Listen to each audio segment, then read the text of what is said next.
نیاز صاحب، سال 2025 پاکستان تحریک انصاف کے لیے کافی بھاری سال ثابت ہوا، لیکن ان مشکلات کے ساتھ ساتھ مذاکرات کی گونج مسلسل سنائی دیتی رہی۔ سال 2026 کا آغاز ہو چکا ہے، ذرا آپ تو بتائیں، آپ نے خود بہت سی مشکلات برداشت کی ہیں، آپ کی نظر میں اس وقت پاکستان تحریک انصاف کے اندر بھی دو سوچیں موجود ہیں۔ ایک ابھی بھی کہتے ہیں کہ مذاکرات بالکل نہیں کرنے چاہیے، صرف مزاحمت ہوگی، سڑک بند ہونی چاہیے، پہیہ جام ہڑتال ہونی چاہیے، پریشر بلڈ کریں، ٹوئٹس ہونی چاہیے اور وہیں سے کوئی راستہ نکلے گا۔ دوسری دھڑا ہے جو کہ کوششیں کر رہا ہے کہ حکومت کے ساتھ بیٹھنا چاہیے، کوئی بات چیت کریں کہ شاید بانی پی ٹی آئی اور جماعت کے دیگر لوگوں کے لیے کچھ مشکلات کم ہو سکیں۔ آپ کس سوچ کے حامی ہیں اور آپ کی نظر میں کس راستے کے اوپر آگے چل کے پاکستان تحریک انصاف کو معاملات کو بہتر کرنا چاہیے؟ جیسا آپ نے خود اپنے بیانیے میں کہا کہ 2025 کا جو سال تھا وہ سزاؤں کا سال ہے، جزاؤں کا سال تو تھا نہیں، سزا ہی سزا تھی، جیلیں تھی، پکڑ دکڑ تھی، جاری و ساری رہی، اسی کا سیکوینس ہے، نمبر بدلا ہے۔ اصل چیز ہے کہ کیا جو کمنگ ایرا ہے اس میں کتھارسس، ڈیبیٹ یا موو فارورڈ کی پالیسی اپنائی جائے گی کہ نہیں اپنائی جائے گی۔ یہ میں تمام کے لیے یہ کہنا چاہوں جی گا کہ آپ نے صرف پاکستان تحریک انصاف کا نام لیا، دیکھیں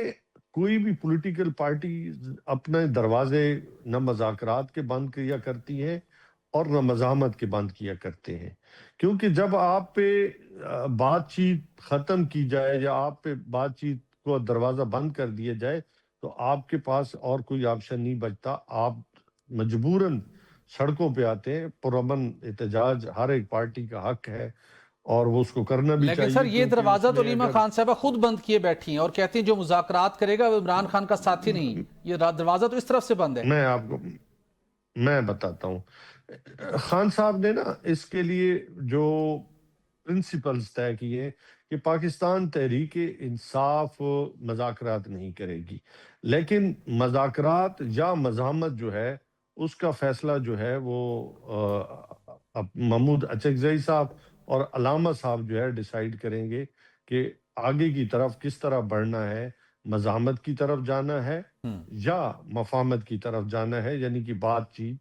کی جو دروازے ہیں ان کو کھولنا ہے۔ آپ کے علم میں ہوگا کہ تحریک تحفظ پاکستان کے تحت جو ہے آئین پاکستان کے نیچے انہوں نے ایک اپنی پریس ریلیز جاری کی اور اس کے بعد گورنمنٹ نے ایک بات کی، اس کے مقابلے میں پھر انہوں نے اپنی جو بات چیت کی ہے۔ اب ہمیشہ جو گورنمنٹیں ہیں وہ گورنمنٹ چلانے کے لیے جو ہے وہ ہمیشہ نیشنل ہارمنی کی طرف جاتی ہے، تو یہ اب جو ہے وہ کورٹ کے اندر جو بال ہے وہ گورنمنٹ کے اندر پاس ہے،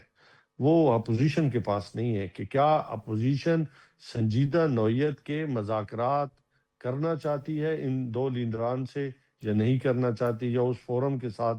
اپنے آپ کو انگیج رکھنا چاہتی ہے نہیں رکھنا چاہتی۔ یہ تو آنے والا فیصلہ یا وقت جو ہے وہ فیصلہ کرے گا۔ میری نظر میں جو گورنمنٹ جو ہے وہ صرف اور صرف وقت کو آگے بڑھا رہی ہے سر اپنی سنجیدہ گورنمنٹ نوعیت بھی کی وقت کو مجھے آگے نظر بڑھا نہیں۔ رہی ہے، اور محمود خان اچکزئی اور علامہ راجہ ناصر عباس بھی اگر کوئی بات کرتے ہیں تو وہ پیچھے انہیں پتہ ہے کہ اس کے اوپر مشکل عمل درآمد ہونا۔ رانا ثناءاللہ صاحب نے بات کی، اس کی توثیق کی ہے عامر ڈوگر صاحب نے بھی، کہ ملک کے جو 5 بڑے ہیں جس میں عمران خان صاحب کا نام بھی شامل ہے، ان کو اکٹھا بیٹھنے کی ضرورت ہے، یہ بیٹھیں گے تو بات چیت آگے بڑھے گی۔ تو اگر کوئی ایسا سینیریو بن جاتا ہے تو آپ کو لگتا ہے کہ بانی پی ٹی آئی جس نے ان 5 بڑوں میں سے ویسے سبھی کے خلاف ان کا بڑا سخت موقف ہے، لیکن اس میں ایک اہم شخصیت جس کا رانا ثناءاللہ صاحب نے بھی کہا کہ ٹی وی پر ان کا نام نہیں لیا جا سکتا،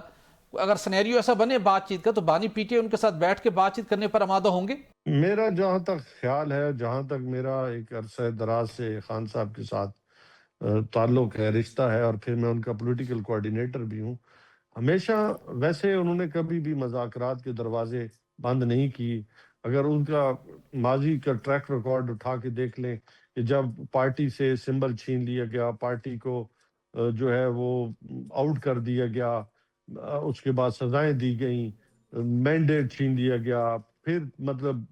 بھی بات چیت کا دروازہ کھولا گیا، تو میں سمجھتا ہوں کہ خان صاحب میں تو بہت ساری لچک ہے۔ لچک دکھانے کی ضرورت تو گورنمنٹ کو ہے ٹھیک، کہ اگر وہ پاکستان کے اندر سٹیبلٹی لانا چاہتی ہے، بالکل یعنی کہ ٹھیک پولیٹیکلی اور معاشی سٹیبلٹی لانا چاہتے ہیں، تو انہیں اپنے اس میں نیت کو صاف کرنا ٹھیک بڑا ضروری ہے۔